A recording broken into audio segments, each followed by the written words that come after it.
जीगू का आईएएस पर मैं सुमंत सा आप सभी का स्वागत करता हूं। सभी लोगों का स्वागत है।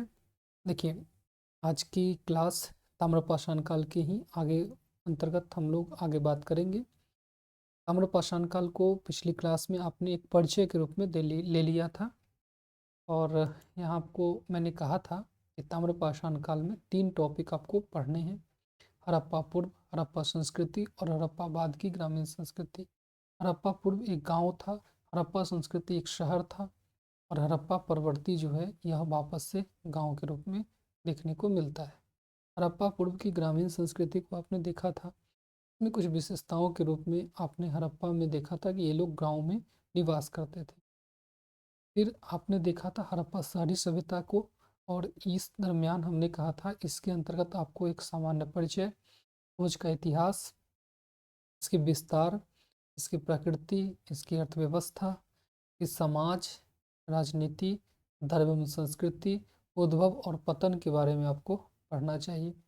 इसमें एक सामान्य परिचय को आपने प्राप्त कर लिया था। अब खोज के इतिहास के अंतर्गत आपको मेन काम करना है। तो आइए हम लोग खोज के इतिहास के साथ यहाँ पर प्रारंभ करते हैं चीज़ों को।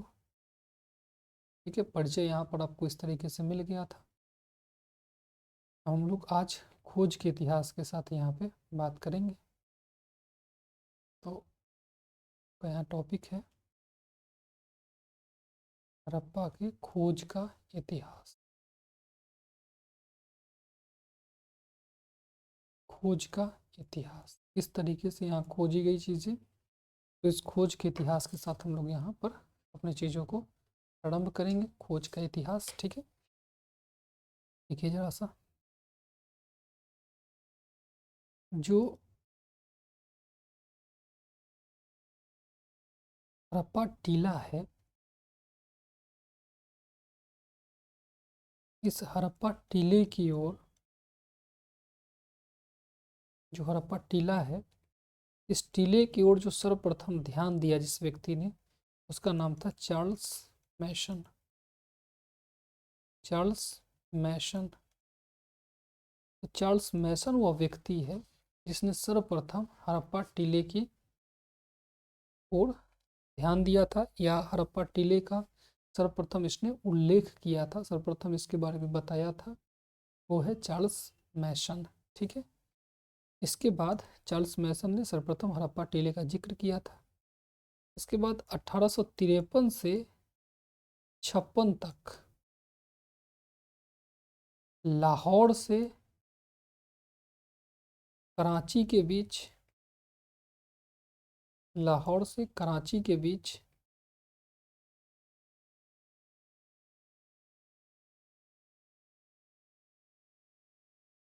रेलवे लाइन बिछाने के दरमियान, रेलवे लाइन बिछाने के दरमियान हड़प्पा साइट के बारे में पता चला। दरअसल 1853-56 में लाहौर से कराची के बीच जब रेलवे लाइन बिछाया जा रहा था, तो रेलवे लाइन पर बिछाने के लिए पत्थरों, ईंटों, लकड़ियों की ज़रूरत हुई, और इसके लिए जो मजदूर हैं वो आसपास के खंडरों से जो पत्थर लकड़ी लेकर के आए, उस दरमियान पता चला हड़प्पा सभ्यता की। ठीक है। तो 1853 से 56 तक लाहौर से कराची के बीच रेलवे लाइन बिछाने के दरमियान इनके बारे में थोड़ा विशेष डिटेल पता चला। ठीक है। फिर 1853 से 1873 के बीच जो जनरल कनिंघम है, जो जनरल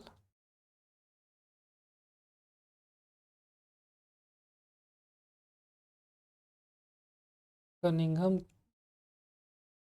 ने, जनरल कनिंघम ने इस जगह का एक व्यापक सर्वेक्षण करवाया, व्यापक सर्वेक्षण कराया इस जगह पर। हालांकि वो इस जगह के महत्व को नहीं समझ पाया। ये प्रश्न भी बनता है, जनरल कनिंघम हड़प्पा सभ्यता के महत्व को नहीं समझ पाते हैं। ठीक है, तो ऑल सेट है जी।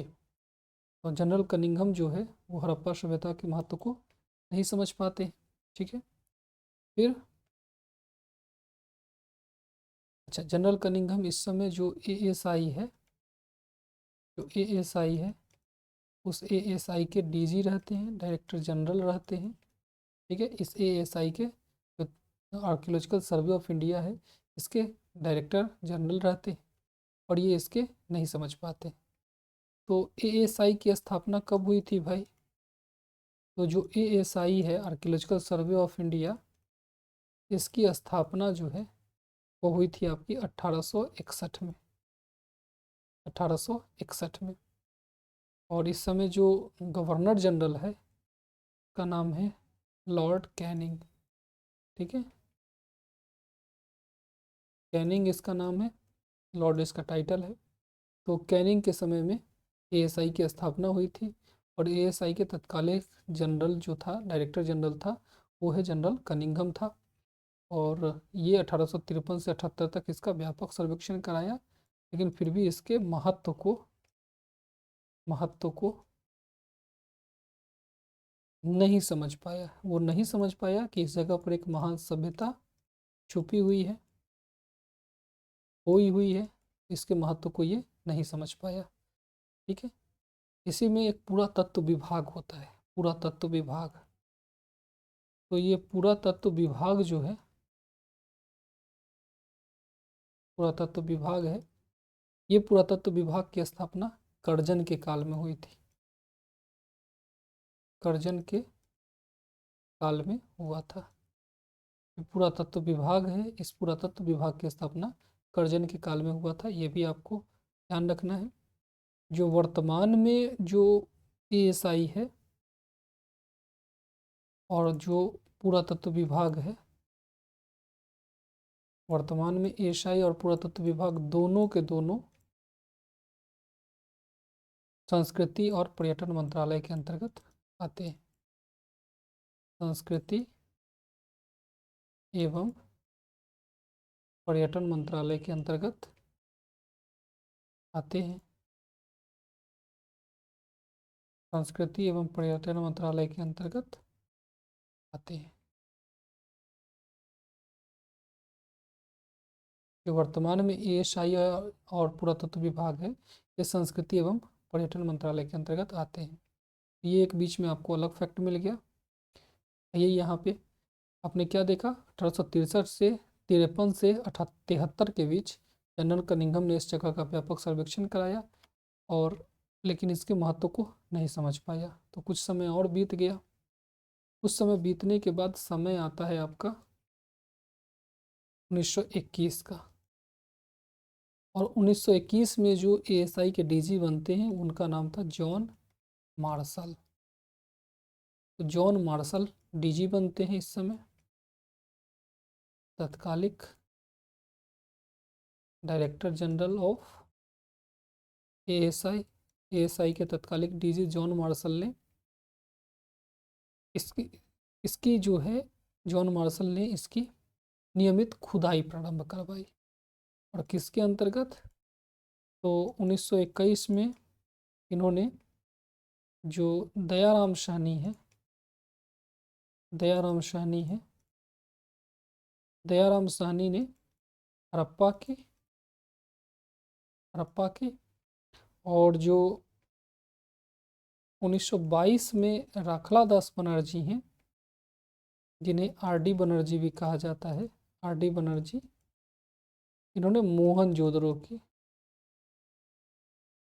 मोहनजोदड़ो की खुदाई जो है ये प्रारंभ करवाई। तो निर्देशन रहा जॉन मार्शल का और 1921 में दयाराम साहनी ने हड़प्पा की, 1922 में आरडी बनर्जी ने मोहनजोदड़ो की खुदाई प्रारंभ करवा दी।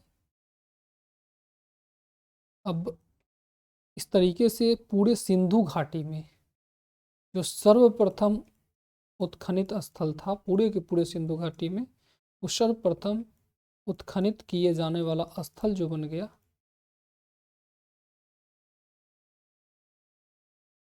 वो था हड़प्पा साइट था, हड़प्पा स्थल था। इसीलिए इस पूरे सभ्यता को हम लोग कहते हैं हड़प्पा सभ्यता। हालांकि इसमें 1500 से ज़्यादा शहर हैं, लेकिन चूंकि सबसे पहले हड़प्पा की जब खोज हुई थी इसलिए इसको हड़प्पा सभ्यता आ गया। और चूंकि ये इसके जो अधिकांश स्थल है, जो अधिकांश स्थल है वो सिंधु और उसकी सहायक नदियों के किनारे स्थित है। सिंधु प्लस सहायक नदियों के किनारे स्थित है।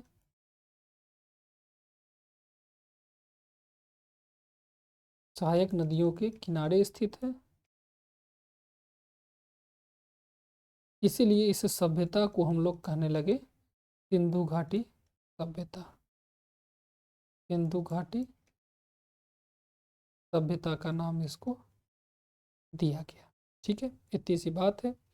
और यही इसकी खोज का इतिहास होता है जिसको आपको जानना है। अब जो नेक्स्ट टॉपिक है वो है सिंधु सभ्यता का विस्तार एवं क्षेत्र। हेडिंग बनाइए सभी लोग। सिंधु सभ्यता का विस्तार एवं जो इसकी क्षेत्र है, एरिया है, का हेडिंग है। इसमें हम लोग देखते हैं सबसे पहले हड़प्पा के बारे में। हड़प्पा, हड़प्पा जो है वो है रावी नदी के किनारे। जो हड़प्पा है, चेंज कर लेते हैं।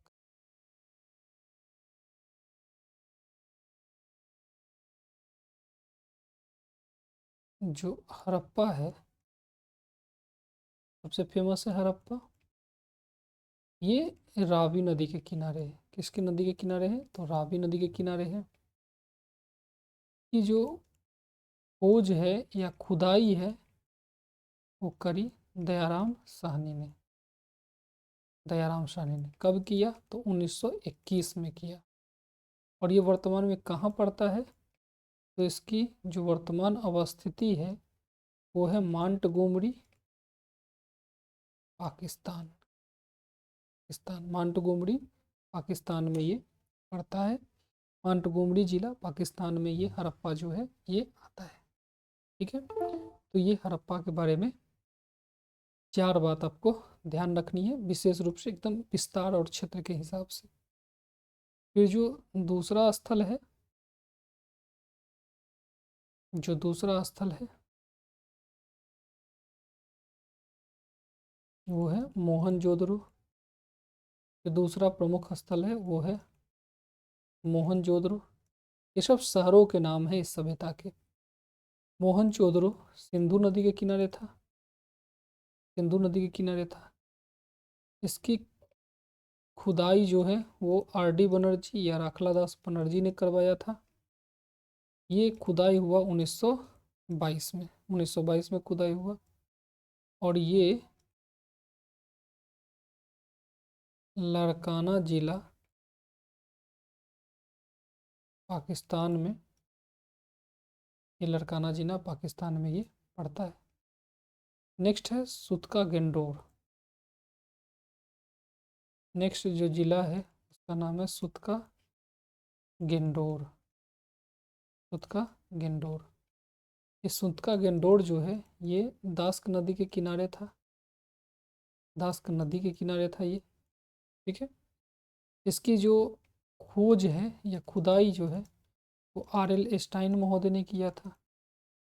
R.L. स्टाइन महोदय द्वारा इसकी एक्सकवेशन की गई। कब? तो 1927 में। 1927 में। और ये बलूचिस्तान, बलूचिस्तान पाकिस्तान में इसकी जो है खुदाई करवाई गई थी। ये सुत का गेंडोर हो गया। ठीक है, नेक्स्ट है आपका चन्हुद्रो।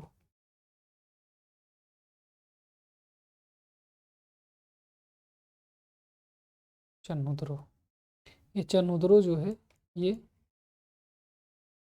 सिंधु नदी के किनारे था। सिंधु नदी के किनारे था चन्हुद्रो। इसकी जो खोज है वो MC मजुमदार ने करवाई थी। MC मजुमदार ने इसकी खुदाई करवाई थी। कब? तो 1931 में। 1931 में। और ये सिंध प्रांत पाकिस्तान में स्थित है। चन्मुद्र, ये बहुत महत्वपूर्ण है आपका। नेक्स्ट है आपका रंगपुर। नेक्स्ट आपका महत्वपूर्ण है रंगपुर।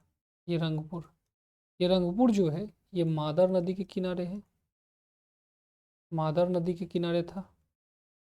इसकी खोज माधो स्वरूप वत्स या एम.एस. वत्स ने करवाई थी। इसकी खुदाई जो है वो माधो स्वरूप वत्स ने किया था। और 1953 में इसकी खुदाई हुई थी।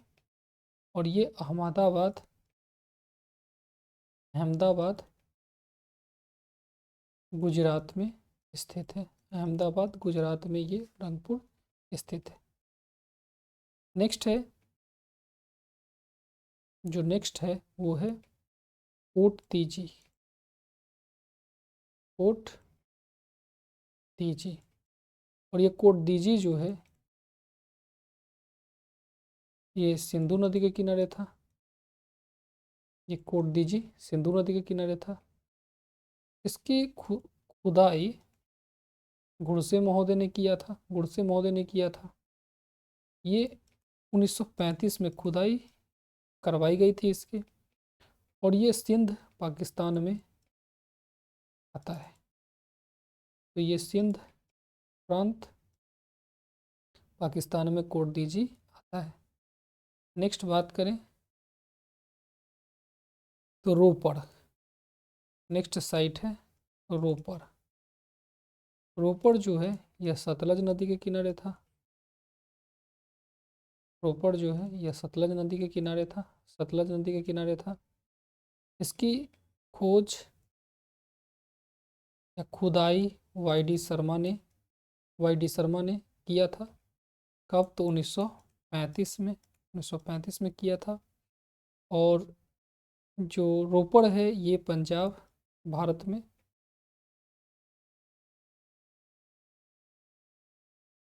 पंजाब भारत में आता है रोपड़। नेक्स्ट नेक्स्ट जो साइट है वो है कालीबंगा। नेक्स्ट जो साइट है वो है कालीबंगा। कालीबंगा कालीबंगा जो है ये घग्गर नदी के किनारे था। किस नदी के किनारे था? तो घग्गर नदी के किनारे था।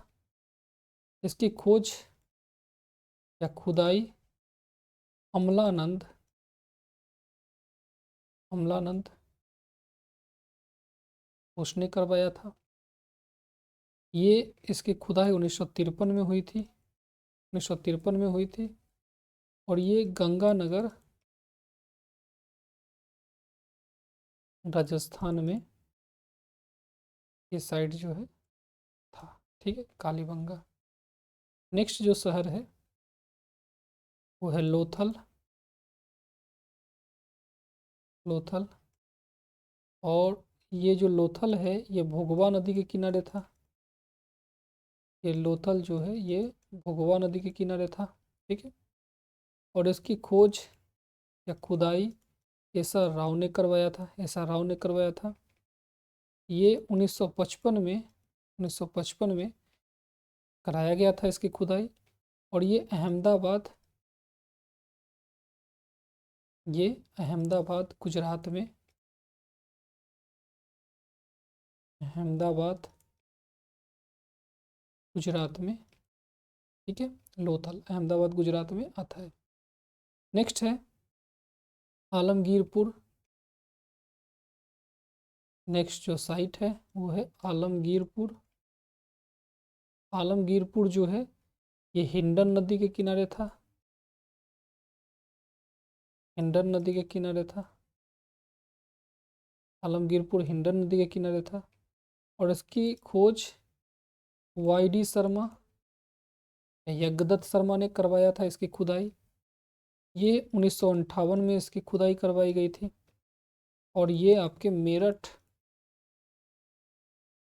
यूपी में आता है आलमगीर। नेक्स्ट जो साइट है वो है आपका सुरकोटरा। सुरकोटरा सुरकोटरा नेक्स्ट साइट है। सुरकोटरा जो है ये कच्छ की खाड़ी में स्थित है। ये कच्छ की खाड़ी में स्थित है। इसकी जो खुदाई है वो जगपति जोशी ने करवाया था और 1972-75 में इसकी खुदाई हुई थी। और ये आपके गुजरात में, कच्छ की रण गुजरात में स्थित होता है। तो कच्छ का रण गुजरात में ये स्थित है, सुरकोटरा। ऐसे घोड़े वगैरह के साक्ष्य मिले हैं। नेक्स्ट जो है वो है बनवाली। बनावाली, ठीक है, बनावली, बनावली। और ये घग्गर नदी के किनारे था, ठीक है।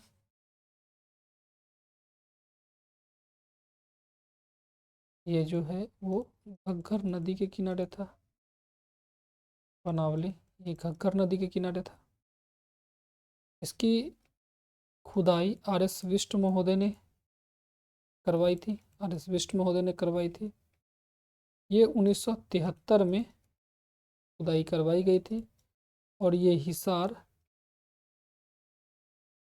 हरियाणा में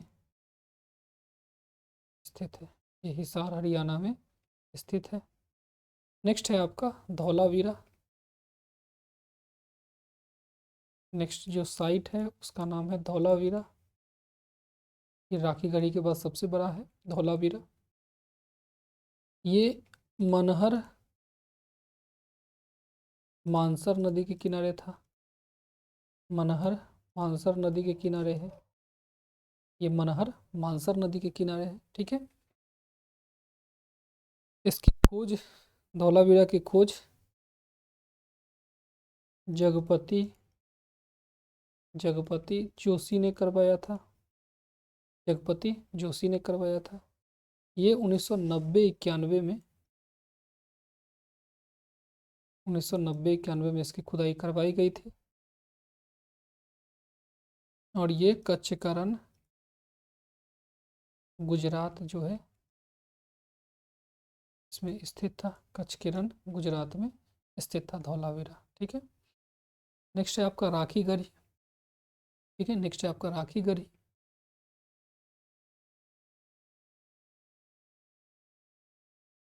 राखी गढ़ी, जो राखी गढ़ी है ये घग्गर नदी के किनारे था। घग्गर नदी के किनारे था। इसकी जो खुदाई है वो रफीक मुगल महोदय ने करवाया था। ये देसी उत्पत्ति सिद्धांत के लिए जाने जाते हैं। ये 1963 में खुदाई हुई थी इसकी। राखी गढ़ी जो है ये हरियाणा में है, ठीक है। राखी गढ़ी जो है वो हरियाणा में है। और ये भारत में सबसे बड़ा स्थल के रूप में भी, आधुनिक जो सबसे लेटेस्ट डाटा है उसके अनुसार राखी गढ़ी भारत का सबसे बड़ा स्थल है। के बारे में हम लोग बात करेंगे। और राखी गढ़ी हो गया। नेक्स्ट आपका जो है साइट का नाम है दायमाबाद। दायमाबाद, ठीक है, दायमाबाद। दायमाबाद जो है प्रवरा नदी के किनारे है। सबसे दक्षिणी स्थल है ना दायमाबाद, प्रवरा नदी के किनारे है। इसकी खुदाई बीपी बोप दिरकर महोदय ने करवाया था, ठीक है। इसकी खुदाई बीपी बोप दिरकर महोदय ने करवाया था। ये 1974 में इसकी खुदाई हुई थी। 1974 में इसकी खुदाई हुई थी। ये अहमदनगर, ये अहमदनगर महाराष्ट्र में स्थित होता है दायमाबाद। नेक्स्ट जो आपका साइट है उसका नाम है देसलपुर। नेक्स्ट जो साइट है उसका नाम है देसलपुर। देसलपुर, देसलपुर जो है ये कच्छ की खाड़ी में स्थित है। कच्छ की खाड़ी में स्थित होता है, ठीक है। कच्छ की खाड़ी में स्थित होता है। बीपी पांड्या, बीपी पांड्या और ने इसकी, बीपी पांड्या ने इसकी खुदाई करवाई थी। कब करवाया था? तो 1963 में। ठीक है, और ये आपके गुजरात में स्थित होता है। ये कहाँ स्थित है? गुजरात में स्थित है। नेक्स्ट जो साइट है वो है नौदा टोली। नौदा टोली, नौदा टोली, और ये नर्मदा नदी के किनारे था। ये ग्रामीण था, ठीक है, ग्रामीण एरिया है, नर्मदा नदी के किनारे था। इसकी जो नौदा टोली की खुदाई जो है वो करवाया था एच.डी. साकलिया ने। एच.डी. साकलिया ने इसकी खुदाई करवाई थी। एच.डी. साकलिया ने इसकी खुदाई करवाई थी। कब करवाई थी? 1952 में। और ये जो नौदा टोली है ये एमपी भारत में स्थित है। तो ये कुछ सिंधु घाटी सभ्यता के विस्तार और क्षेत्र हैं जिनके बारे में आपको जानना चाहिए। कुछ प्रमुख स्थल है, वैसे तो 1500 से ज़्यादा स्थल है, लेकिन आपको इनके बारे में एक चीज़ें पता होनी चाहिए कि ये कुछ प्रमुख स्थल है जिनकी ये सारी विशेषताएं होती है। तो इनका सिंधु सभ्यता का विस्तार और प्रकृति और के बारे में आपने कुछ थोड़ा सा देखा। अब आइए देखते हैं सिंधु घाटी सभ्यता की प्रकृति कैसी थी। ठीक है, तो नेक्स्ट हेडिंग है आपका सैंधव सभ्यता की,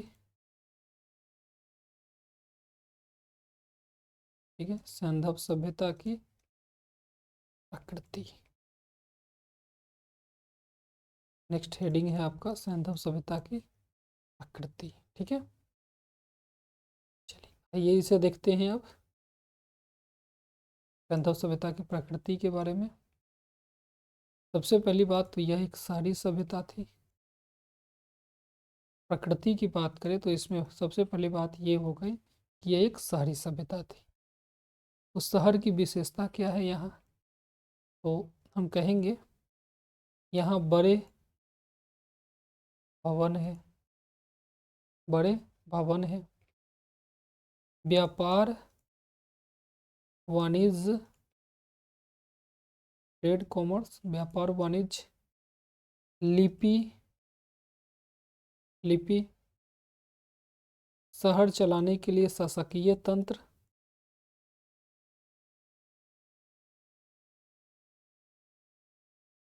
शहर चलाने के लिए एक शासकीय तंत्र जो होता है, एडमिनिस्ट्रेटिव सिस्टम, शासकीय तंत्र,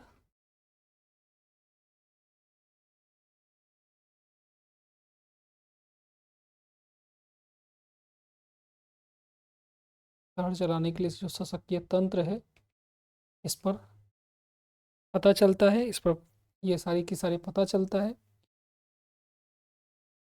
जो जो ये सभ्यता है ये अपने समय की जितनी भी समकालीन सभ्यता है उससे ज़्यादा विकसित थी, उससे ज़्यादा यहाँ एडवांस थी। ठीक है, जो शहर है वो निश्चित योजना के साथ बने थे। शहर निश्चित शहर निश्चित योजना के साथ बने हुए थे। जो शहर है ये निश्चित योजना के साथ बने हुए थे। इसका जो पश्चिमी क्षेत्र है,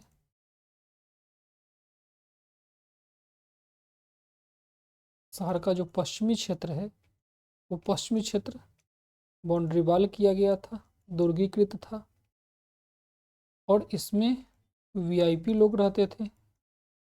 और जो पूर्वी क्षेत्र था, इसका पूर्वी क्षेत्र था ये थोड़ा नीचे था, ये थोड़ा निचला था, निचला नगर था, और इसमें आम जन, आम लोग जो हैं वो रहते थे। ऊपर वाले में वीआईपी रहते थे जो पश्चिम में था, और पूरब वाला थोड़ा बड़ा था लेकिन वो निचला नगर था, और इसमें आम जन लोग रहते थे।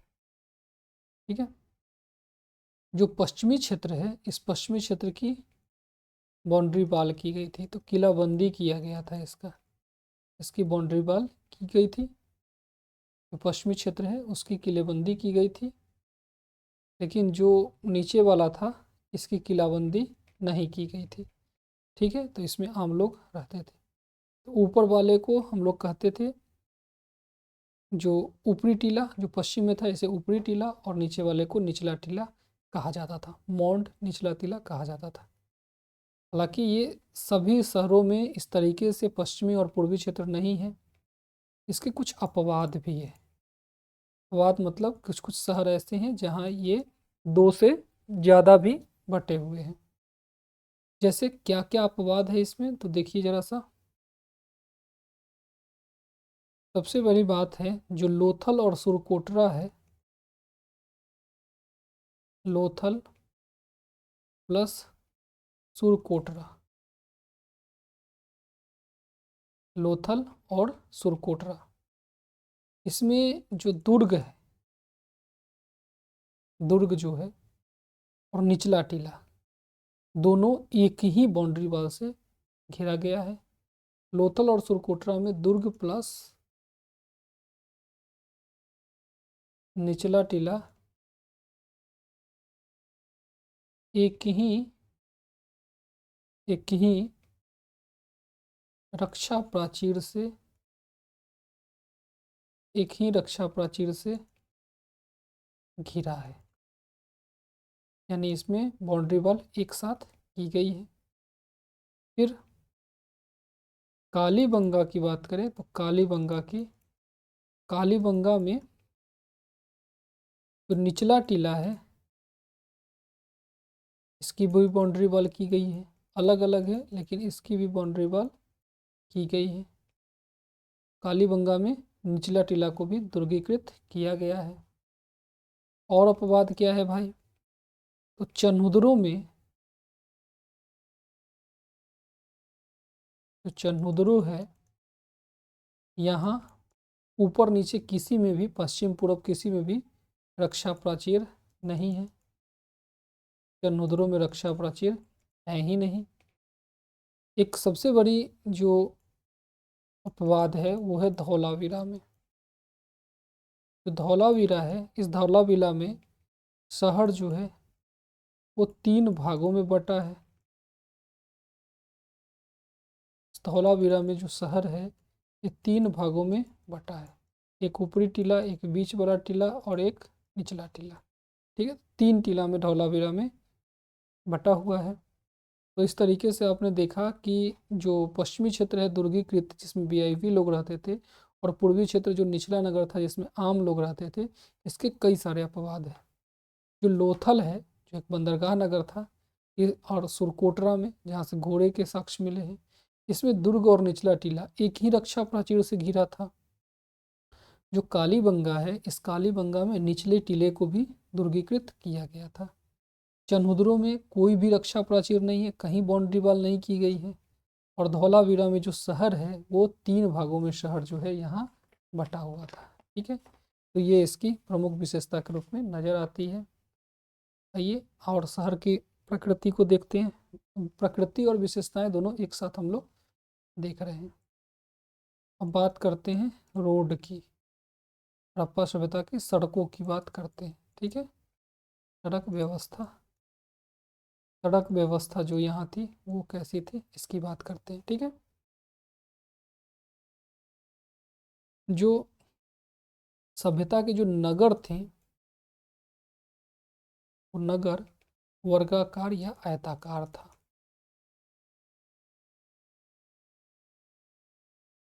जो सभ्यता का नगर है वो वर्गाकार या आयताकार था। सभ्यता का नगर है ये वर्गाकार या आयताकार थे। ठीक है, वर्गाकार या आयताकार थे। ओके, यहाँ की जो रोड थी, जो सड़कें थी, वो एक दूसरे को समकोण पर काटती थी। एक दूसरे को समकोण पर एक दूसरे को समकोण पर काटती थी। एक दूसरे को ये समकोण पर काटती थी। ठीक है। समकोण यानी 90 डिग्री पे ये इस तरीके से काटती थी, ऐसे ये 90 डिग्री पर एक दूसरे को काटती थी। ठीक है, 90 डिग्री पे 90 डिग्री पे एक दूसरे को समकोण पे काटती थी। जो चौड़ाई है, जो रोड की चौड़ाई है, वो चौड़ाई भिन्न भिन्न मिलता है, अलग अलग मिलते हैं। आज भी जो रोड है वो मुख्य सड़क कुछ और चौड़ी होती है, जबकि गली वाली रोड कुछ कम चौड़ी होती है। तो इस तरीके से चौड़ाई अलग अलग उस समय भी थी। जो सामान्य रोड था, जो सामान्य रोड था वो 3.66 मीटर चौड़ा था, और जो गलियों की सड़क थी, जो गलियों वाली थी, वो थी 1.8 मीटर लंबी थी। ठीक है। अब इसमें जो जितने भी कंटेम्प्रोरी सभ्यताएं थी, जो इस समय की समकालीन सभ्यताएं थी, उनसे ज़्यादा उन्नत सड़क यहाँ पे देखने को मिलती है। हालांकि ये ध्यान रखेंगे, जो सड़कें जो थी, सड़कें हैं वो कच्ची बनाई जाती थी। ठीक है, सड़कें कच्ची थी, में पक्की ईंटों का प्रयोग नहीं किया गया था। ये सड़कें जो है ये कच्ची थी, कच्ची यहाँ पे रोड बनाई जाती थी। तो बरसात वगैरह के समय में इसमें काफ़ी सारा पानी जो है, कीचड़ वगैरह जो है यहाँ पे मिल जाती थी। नाली व्यवस्था, क्या ये बात करते हैं नाली व्यवस्था की, नाली व्यवस्था की क्या स्थिति थी? नाली व्यवस्था, नाली व्यवस्था की बात करते हैं तो सभ्यता में काफ़ी बड़ी, सभ्यता में काफ़ी बड़ी और गहरी नालियाँ, बड़ी और गहरी नालियाँ जो है यहाँ पे बनाई गई थी। ये नालियाँ जो है ये ढकी होती थी, ये ढकी होती थी। इसमें बड़े बड़े पत्थर से, ये बड़े बड़े पत्थर से ये नालियाँ जो है ढकी ढकी गई होती थी। नालियों के निर्माण में पक्की ईंटों का प्रयोग किया जाता था।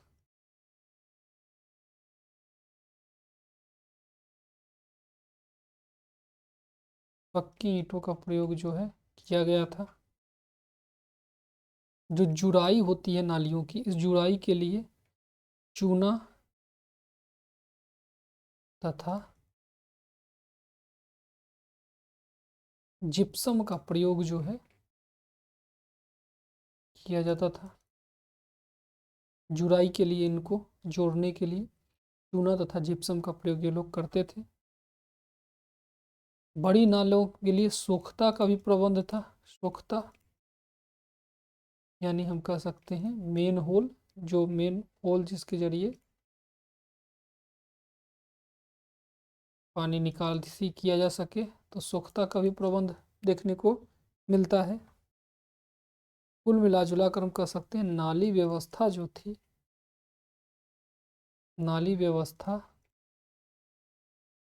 या जल निकास प्रणाली जो थी ये काफ़ी समुन्नत थी, काफ़ी एडवांस अवस्था में थी। यह नाली व्यवस्था है ये काफ़ी समुन्नत, काफ़ी एडवांस थी। ठीक है। नाली व्यवस्था केवल शहरों तक ही सीमित नहीं है, छोटी छोटी गलियों में भी है। छोटी नालियाँ बड़ी नालियों से जुड़ी होती थी, तो ये भी एक विशेषता के रूप में देखने को मिलती है कि यह नाली व्यवस्था कुल मिला जुला कर हम कह सकते हैं बहुत अधिक समुन्नत अवस्था में थी। आइए आवास की चीज़ों को देखते हैं, आवास की क्या रोल थी। हड़प्पा सभ्यता के जो घर थे, आवास थे, इनकी बात करते हैं।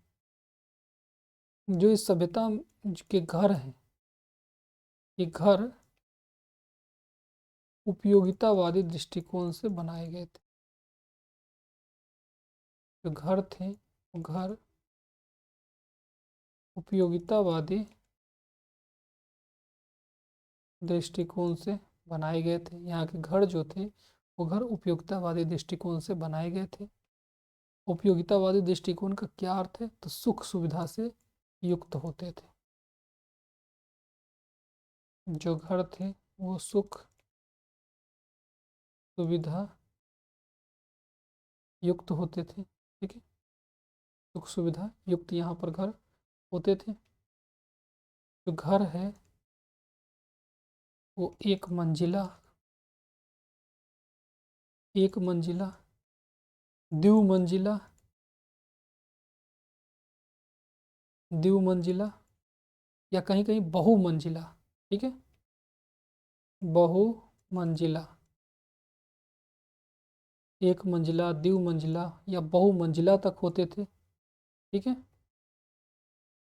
तो घर के निर्माण में पक्की ईंटों का प्रयोग किया जाता था। तो घर के निर्माण में पक्की ईंटों का प्रयोग, पक्की ईंटों का प्रयोग किया जाता था।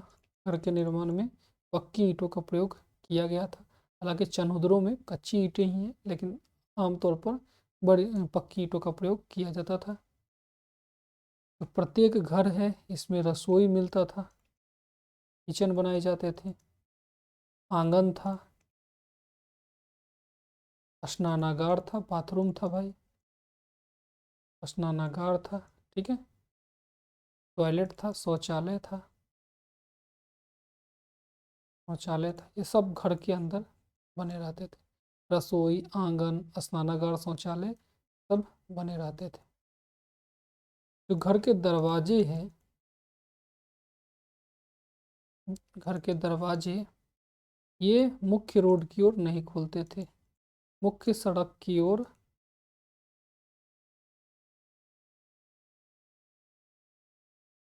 नहीं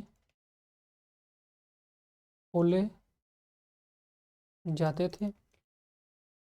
जो घरों के दरवाजे मुख्य सड़क की ओर नहीं खोले जाते थे।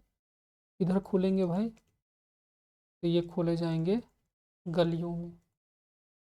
तो ये बताता है ये लोग अपने जीवन में, ये लोग अपने जीवन में जो प्राइवेसी है उस प्राइवेसी को महत्व देते थे। ये लोग अपने जीवन में प्राइवेसी को महत्व देते थे। हालांकि इसका अपवाद है लोथल।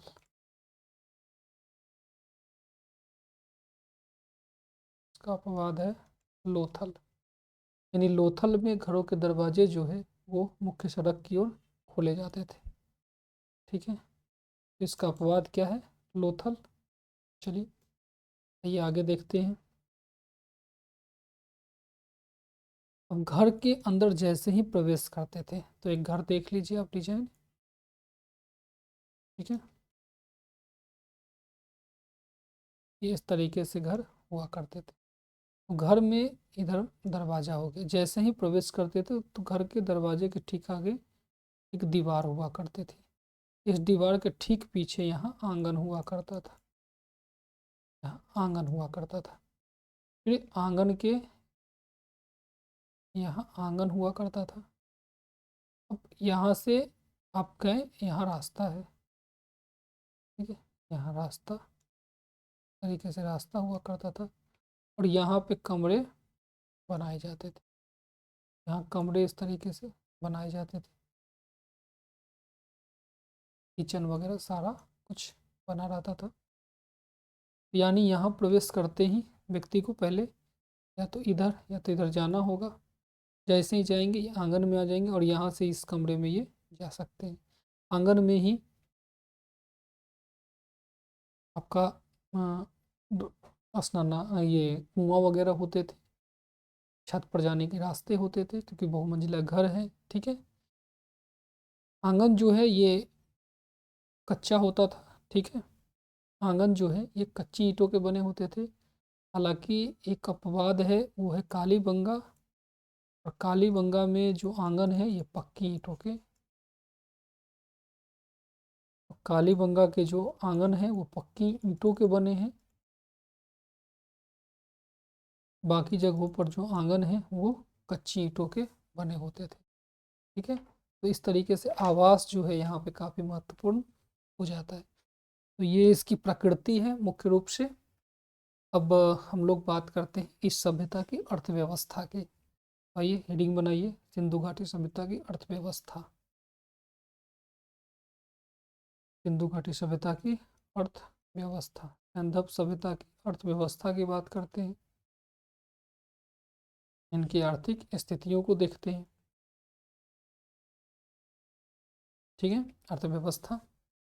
अर्थव्यवस्था में सबसे पहले बात करते हैं कृषि की। अर्थव्यवस्था के अंतर्गत सबसे पहले बात करते हैं ये कृषि की। तो ये जो है जलोढ़ मिट्टी के क्षेत्र में था, क्योंकि सिंधु उसकी सहायक नदियां थी, तो जलोढ़ मृदा के कारण कृषि जो है ये समुन्नत था, विकसित अवस्था में था। अब जो यहाँ फसल बोई जाती थी वो ज़्यादातर रबी फसल यहाँ पर बोई जाती थी। यहाँ जो फसल ज़्यादातर थी वो रबी फसल थी। तो नवंबर दिसंबर में इसकी बुआई होती थी। रबी फसल की जो बुआई है, जिसके अंतर्गत गेहूं वगैरह आते हैं, तो ये नवंबर दिसंबर में इसकी बुआई होती थी और मार्च अप्रैल तक इसकी कटाई ये लोग करते थे। तो ये लोग विशेष रूप से रबी फसल की खेती करते थे। हालांकि इनको खरीफ फसल की चावल वगैरह की भी जानकारी थी, लेकिन ज़्यादातर अधिकांशतः ये रबी फसल की खेती करते थे। ठीक है,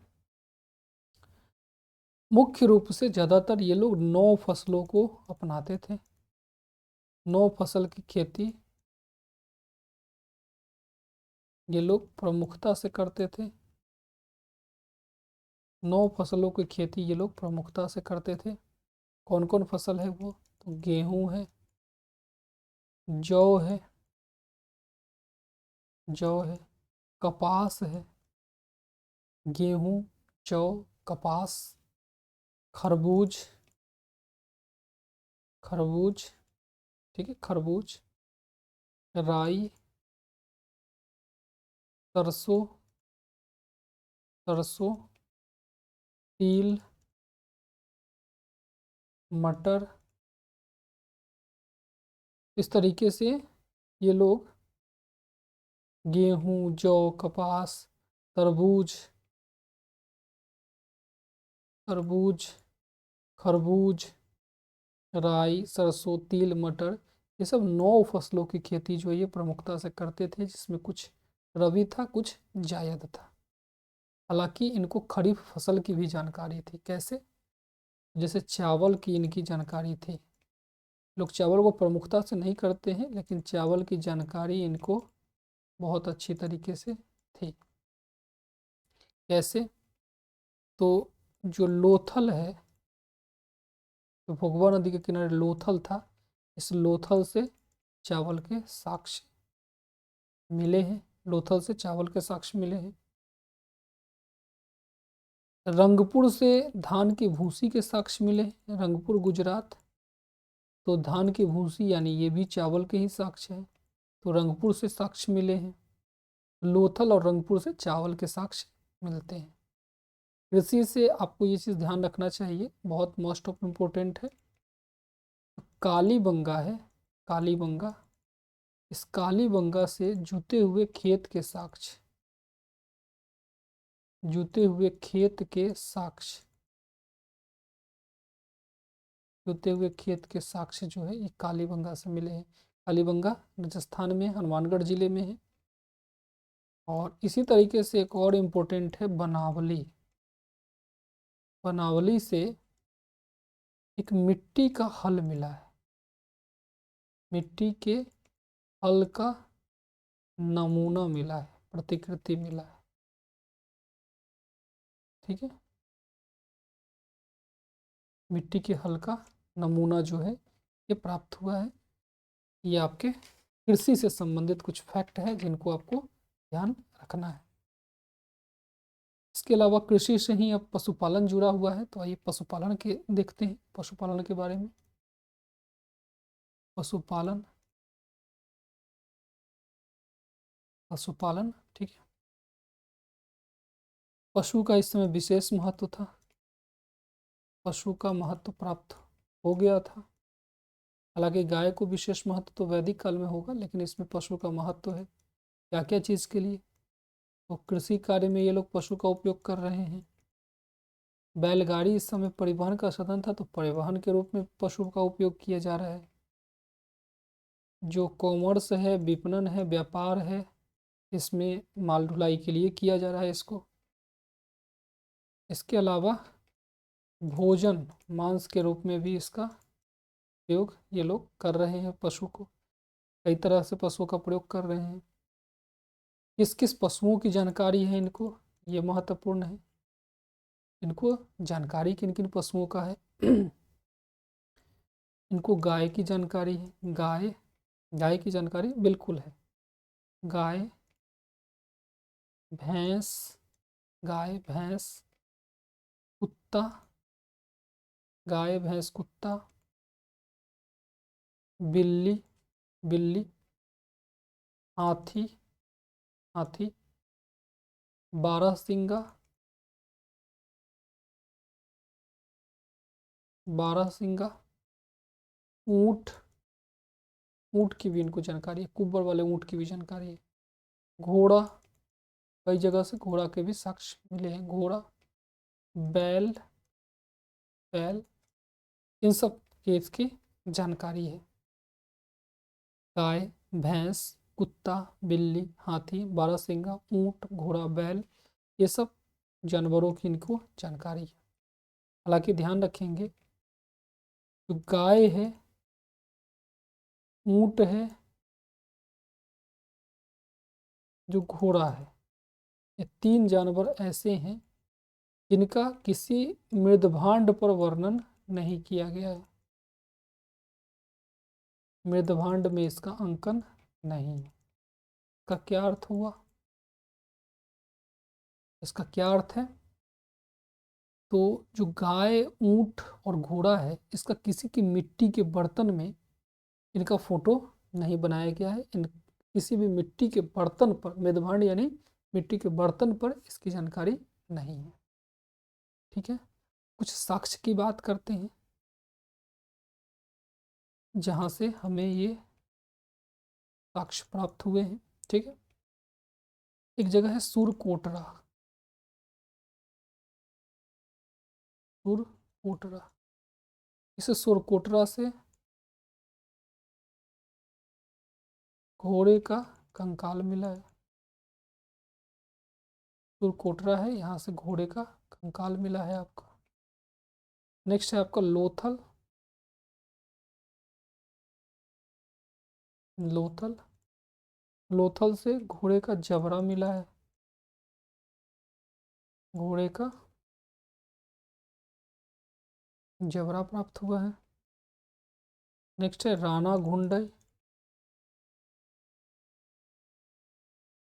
राणा घुंडई, राणा घुंडई नामक स्थल से घोड़े का दांत मिला है,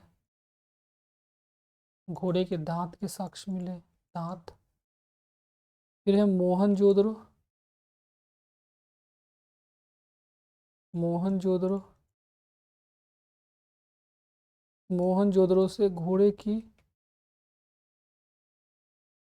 मूर्ति मिली है,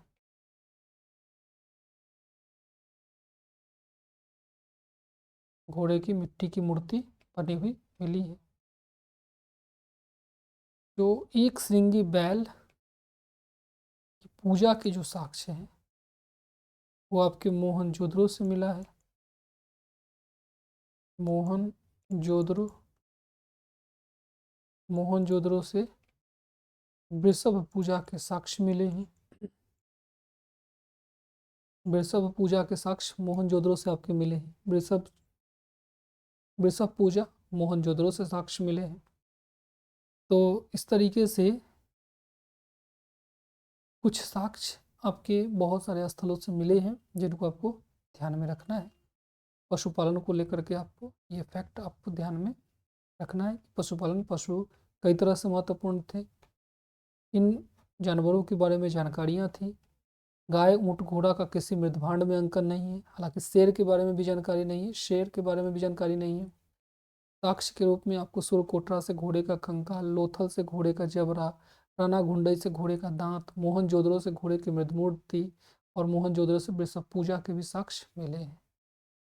जो पशु थे, उन पशुओं में एक श्रृंगी बैल, जो एक सिंग वाला बैल है, एक श्रृंगी बैल, ये विशेष महत्व का था।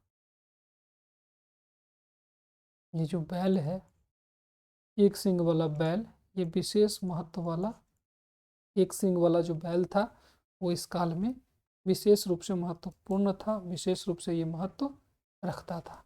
ठीक है, आइए अब हम लोग देखते हैं शिल्प उद्योग व्यवसाय के बारे में। पशुपालन के बाद अर्थव्यवस्था के अंतर्गत आपको देखना है शिल्प उद्योग और व्यवसाय की क्या स्थिति थी।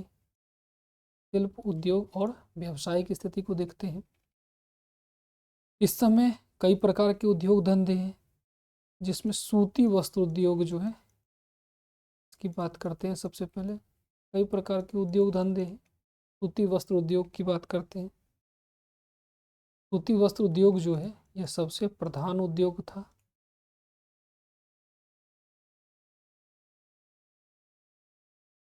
सूती वस्त्र उद्योग है, यह सबसे प्रधान उद्योग था, प्रधान उद्योग था। स्थल क्या क्या है, क्या कहाँ कहाँ सूती वस्त्र के कारखाने के मिले हैं साक्ष्य, तो वो है आपका मोहनजोदड़ो,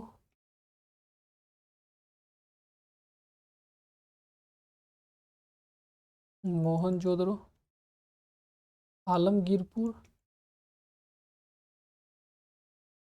आलमगीरपुर, मोहनजोदड़ो, आलमगीरपुर, कालीबंगा,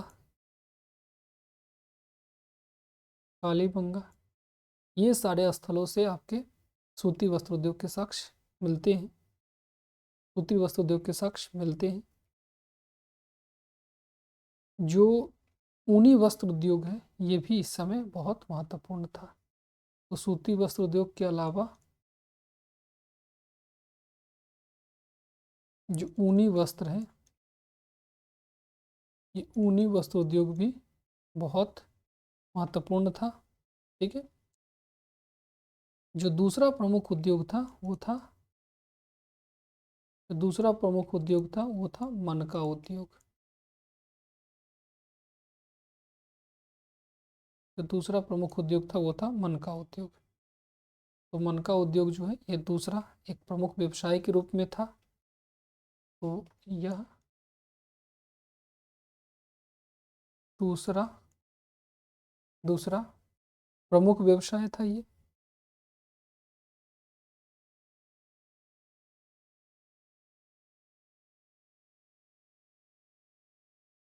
दूसरा प्रमुख व्यवसाय था ये। ठीक है, दूसरा प्रमुख व्यवसाय था ये। मनका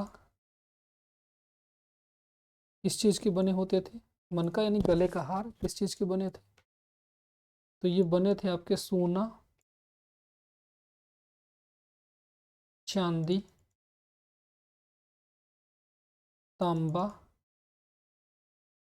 सोना, चांदी, तांबा, कीमती पत्थर, कीमती पत्थर, कार्नेलियन। कीमती पत्थरों में क्या क्या थे? तो कार्नेलियन, कार्नेलियन, जैस्पर, जैस्पर, स्फटिक, स्फटिक, ठीक है, स्फटिक, क्वार्टस, क्वार्टस, ठीक है। इसके अलावा सेलखरी, सेलखरी की सबसे ज़्यादा मोहरें मिलती हैं, से सेलखरी, शंख, शंख, पक्की मिट्टी, पक्की मिट्टी, पक्की मिट्टी, आदि के बने हैं। जो मनका है ये सब सोना, चांदी, तांबा, कीमती पत्थर जैसे कॉर्नेलियन, जैस्पर, स्फटिक, क्वार्टज, इसके अलावा सिलखड़ी, शंख और पाकी मिट्टी इत्यादि के बने होते थे। ठीक है, मनका उद्योग। तो साक्ष्य है उसके इसके, वो साक्ष्य आपके दो जगहों से मिले हैं। एक आपका मिला है लोथल और दूसरा है चन्नूतरो। लोथल और चन्नूतरो दो जगहों से इसके साक्ष्य मिले हैं। फिर है मोहर उद्योग। उद्योग में एक मनका उद्योग हो गया। नेक्स्ट है मोहर उद्योग। तो मोहर उद्योग भी यहाँ पर मिलते हैं। मोहर उद्योग, और ये जो मोहर है, इस मोहर का उद्योग, मोहर का उपयोग सत्यापन के लिए किया जाता था।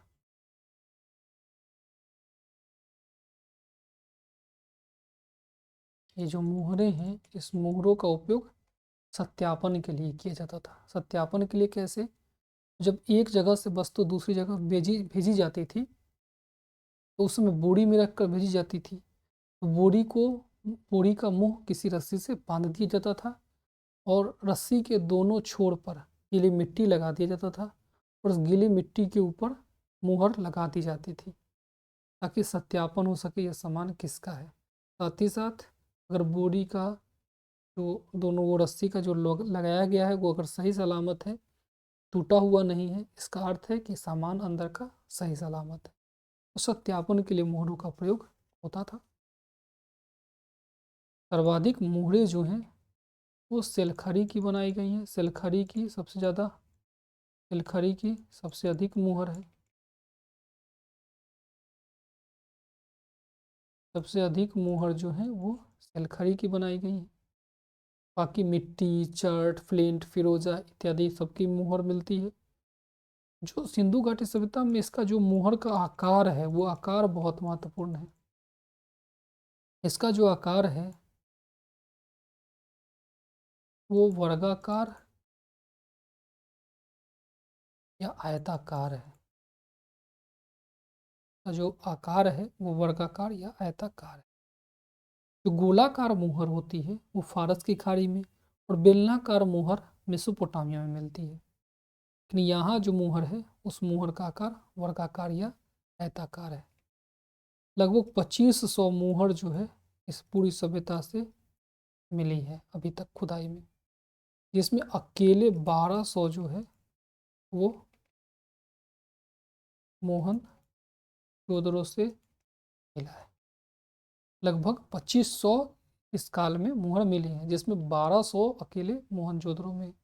और मोहरों पे कुछ बातें भी लिखी गई है। तो जो सर्वाधिक अभिलेखीय मोहर है,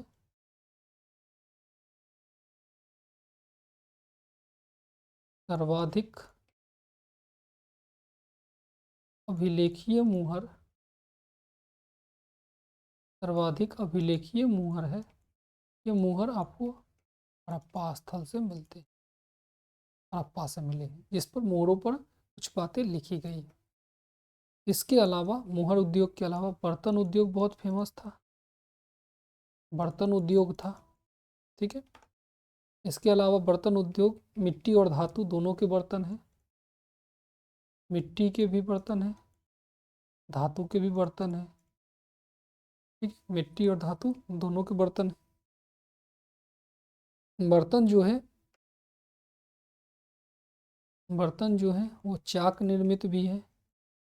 चाक प्लस हस्त निर्मित,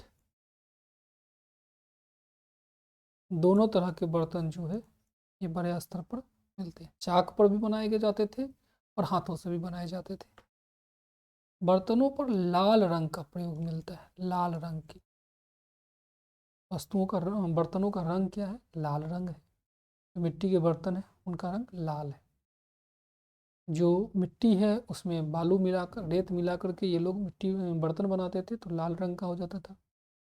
बर्तन का ऊपरी वाला भाग जो है उसको लाल कलर से रंग कर देते थे। जो नीचे है उस पर काले रंग की कुछ फूल वगैरह आकृति बनाते थे।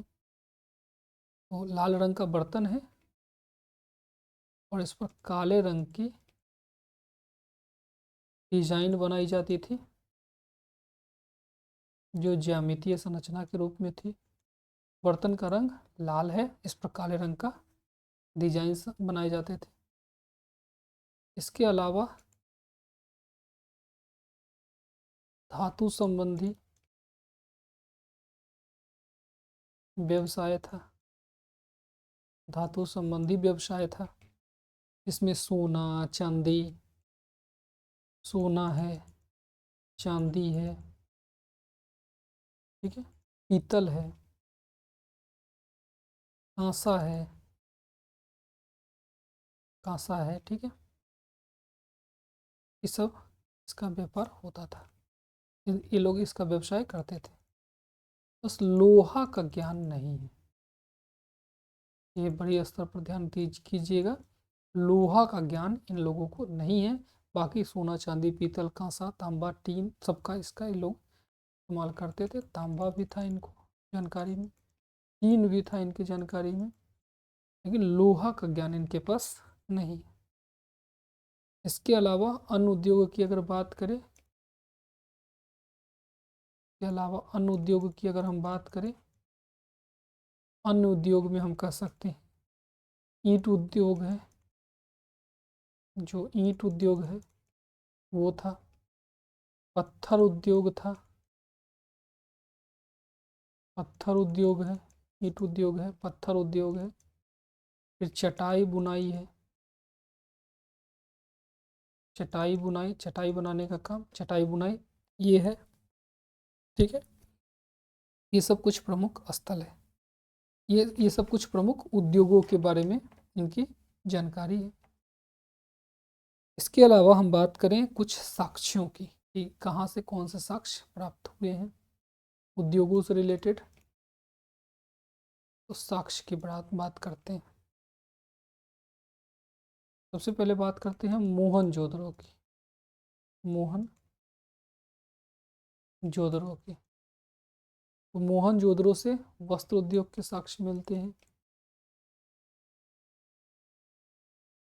मोहनजोदड़ो से वस्त्र उद्योग के साक्ष्य मिलते हैं, मोहनजोदड़ो से वस्त्र उद्योग के साक्ष्य मिलते हैं। फिर हड़प्पा से मिलता है आपका ताम्र उद्योग के,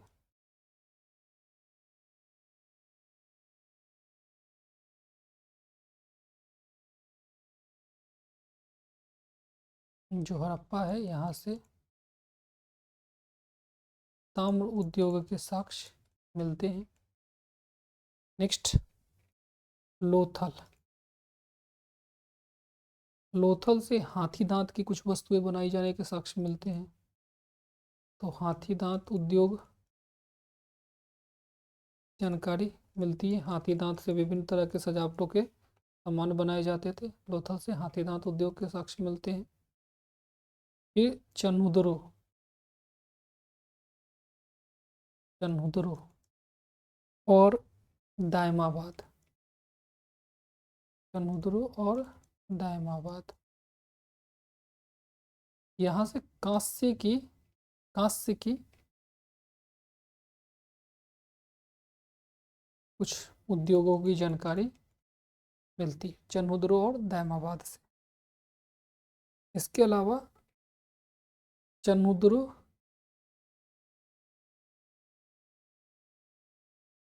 प्लस सुरकोटरा से, चन्हुदरो और सुरकोटरा से तो मनका उद्योग की जानकारी, मनका उद्योग के साक्ष्य जो है वो देखने को मिलते हैं। तो यहाँ से मनका उद्योग के साक्ष्य जो है आपको बड़े आसानी से देखने को मिलते हैं। व्यापार वाणिज्य आंतरिक और बाह्य दोनों होते थे, इसकी भी कई जानकारियाँ प्राप्त हुई है। तो आज की क्लास में हम लोग इतना ही रखेंगे और इसके आगे की जो बातें हैं वो हम लोग नेक्स्ट क्लास में सीखेंगे। तो आपकी जो ये क्लास है RO UPPCS 2025 को ध्यान रखते हुए शुरुआत की गई है। इसमें आपकी ये कड़ी क्लास बहुत अच्छी जा रही है और बाकी आप इसको करिए, अच्छे से नोट्स बनाइए और अगर आप पेड बैच लेना चाहते हैं तो पेड बैच से भी जुड़ सकते हैं। वहाँ आपको और भी विशेष अ, सहूलियत दी जाती है। वहाँ पे प्रिंटेड नोट्स भी आपको मिलते हैं, बहुत तरीके के एक सपोर्ट मिलता है। बाकी अगर आप उसे नहीं लेना चाहते हैं तो यहाँ भी बड़े आराम से पढ़ सकते हैं। ठीक है, चलिए मिलते हैं अगली क्लास में, तब तक के लिए बहुत बहुत धन्यवाद।